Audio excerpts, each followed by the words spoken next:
원가가 있습니다. 아마 공부하셨던 분들은 그림이 그려져 있는 그림일 텐데 원가가 발생을 했어요. 원가가 발생을 했다는 거죠. 이렇게. 자, 아까 전에 제가 회계 처리하는 걸로 말씀을 드렸지만 원가가 발생했다라고 하는 것은 무조건 돈이 나가야 되는 건 아니니까 대변에 뭐 현금 아니면 뭐 부채가 잡히겠죠. 그렇죠? 그러면서 차변에 뭐가 적힐 거냐라는 건데 일반적으로 올 수 있는 건 두 가지라고요. 자산 잡거나 아니면 비용 처리하거나. 자, 근데 우리는 지금 공장에서 뭔가 원가를 썼다라고 했을 때 일반적으로 공장에서 원가를 쓰는 이유는 뭐냐면 팔아먹으려고 쓰는 거거든요. 그렇죠? 팔아먹으려고 쓰는 거니까 만약에 자산을 잡는다라고 한다면 당연히 뭐가 잡힐 거냐면 재고가 잡힐 거예요. 이렇게. 재고자산이라는 것을 이렇게 기록을 한다는 거죠. 이렇게. 재고자산은 당연히 우리 재무상태표 항목이잖아요. 그렇죠? 그래서 재무상태표로 일단 가게 되는 거. 이걸 뭐라고 할 거냐면 얘를 제품 원가라고 부릅니다. 이렇게. 제품 원가. 이렇게 그죠? 그래서 제품 원가는 원가가 발생하면 일단 재고자산이라고 하는 BS 항목으로 가는 것. 이걸 제품 원가라고 불러요. 그렇죠? 반면에 이제 기간 원가라는 것도 있다는 거죠. 기간 원가는 어디로 보낼 거냐면 기간 원가는 원가가 발생했다라고 하면 얘는 재무상태표는 건너뛰자는 거죠. 이렇게.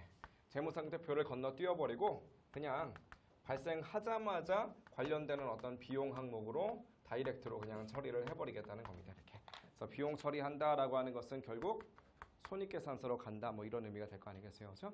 자, 그러면 제품 원가로 처리한 건 재고자산으로 간 것까지는 좋은데 그럼 얘는 평생 재무상태표에 가 있어야 될 거냐? 쟤도 언젠가 손익계산서로 오긴 와야 될 거 아니겠어요. 그렇죠? 언제 오는 거야? 뭐가 되면? 팔리면. 그죠? 얘가 팔리면 이제는 더 이상 재고자산으로 잡고 있을 이유가 없지. 팔리게 되면 그때서야 비로소 또 손익계산서로 가게 될 겁니다. 그죠? 손익계산서에 우리는 매출원가 매출원가라는 이름으로 이렇게 손익계산서로 가는 것. 자, 얘를 우리는 제품원가 이렇게 부르죠. 그죠? 그러니까 손익이 언제 들어가느냐 이게 이제 이슈가 될 텐데 기간원가는 태어나자마자 가자는 거고 제품원가는 우리가 팔려야 가자라는 그런 개념이잖아요. 그렇죠? 그래서 얘네들도 별명을 좀 하나 지어주자면 제품원가라고 하는 거 이거 뭐라고도 할 수 있겠어요. 제품원가. 둘 중에 하나는 재고자산이 가능하고 둘 중에 하나는 재고자산이 불가능하잖아요. 그렇죠? 그래서 한 놈은 재고 가능 원가 또 다른 한 놈은 재고 불가능 원가 이렇게 부르는데 얘는 뭐라고 할 거냐면 재고 가능 원가가 되겠죠. 이렇게. 재고 가능 원가. 또 다른 기간 원가라고 하는 녀석은 우리가 뭐라고도 할 수 있을 거냐? 재고 불가능 원가 혹은 재고 불능 원가 이 정도로 조금 이해하시면 되겠네. 이렇게 무슨 말인지 따라오셨죠? 그죠? 그래서 여러분들은 일단 정의 자체는 이래요. 개념 자체는 이러한데 이런 거 하나하나를 떠올리시기 힘드시면 그냥 이렇게 생각하시면 되겠어요. 거기 교재에다가도 좀 적어주시면 좋을 것 같은데 이 제품원가라는 이 녀석 있잖아요. 얘는 결론적으로는 무슨 뜻을 갖고 있는 거냐면 T계정에 타는 거야. T계정. T계정에 계산이 된다라고 한다면 걔네들은 제품원가라고 합니다.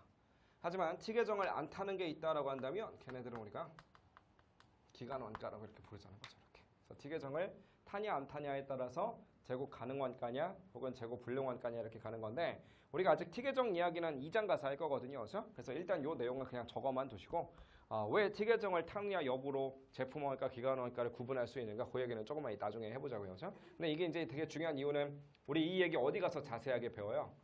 나중에 우리 전부원가, 변동원가, 초변동원가 아까도 한번 우리 정리해봤었지만 이 얘기가 아까 그런 거잖아요. 제공품 T계정 상에서 DM, DL, VOH, FOH 얘네들이 막 발생했다는 거예요. 이렇게 발생한 것까지는 좋은데 우리가 어떻게 나눌 거냐에 따라서 개별 종합 나눈다면서요. 처음에 뭐라고 적을 거냐에 따라서 실제 정상 표준 나눈다면서요.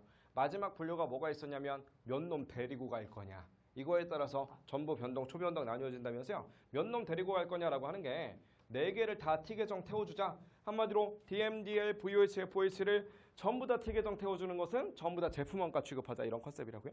하지만 만약 변동원가 계산을 쓰겠다라고 한다면 FOH는 T계정을 안 태워주고 그냥 떨고 버리자는 거 아니에요. 그럼 T계정에 데리고 가는 건 DM과 DL과 VOH만 데려가자 그런 컨셉이니까 바로 T계정을 우리가 FOH는 안 태워줘서 기간원가로 보내버리자 이런 컨셉이 되는 거겠죠. 그렇죠? 그래서 나중에 8장인가요? 8장 정도에서 이제 전부원가 그 다음에 변동원가 이런 쪽에서 이제 한 번 더 언급을 하게 될 텐데 그때 가서 자세하게 보자고요. 지금은 일단 그냥 제품원가 읽어보시면 제품의 생산과 관련해서 발생하는 원가로서 제품의 원가를 구성해서 재고자산 형태로 존재하다가 뭐가 되면요? 판매가 되면 매출 원가라는 형태로 비용이 되는 원가, 그런 것들을 제품 원가라고 이렇게 부른대요. 그래서 마지막 줄에 보니까 뭐라고도 하더라? 재고 가능 원가라고도 하더라. 그죠? 그러니까 키워드는 뭐냐면 판매가 되어야만 비용되는 거, 그걸 제품 원가라고 하죠. 그죠? 발생했을 때는 재고 자산, 팔리면 매출 원가, 이렇게 되는 걸 제품 원가. 기간 원가라는 건 뭐냐면 제품 원가 말고 나머지 것들 다 기간 원가라고 하는데요. 발생하자마자 그 발생한 시점에 모두 단기 비용 처리되는 것들, 걔네들을 기간 원가 이렇게 부르자라고 되어 있네요. 그렇죠? 그러니까 얘네들은 판매 될 때까지 기다릴 이유가 없다는 거죠. 그렇죠? 그냥 발생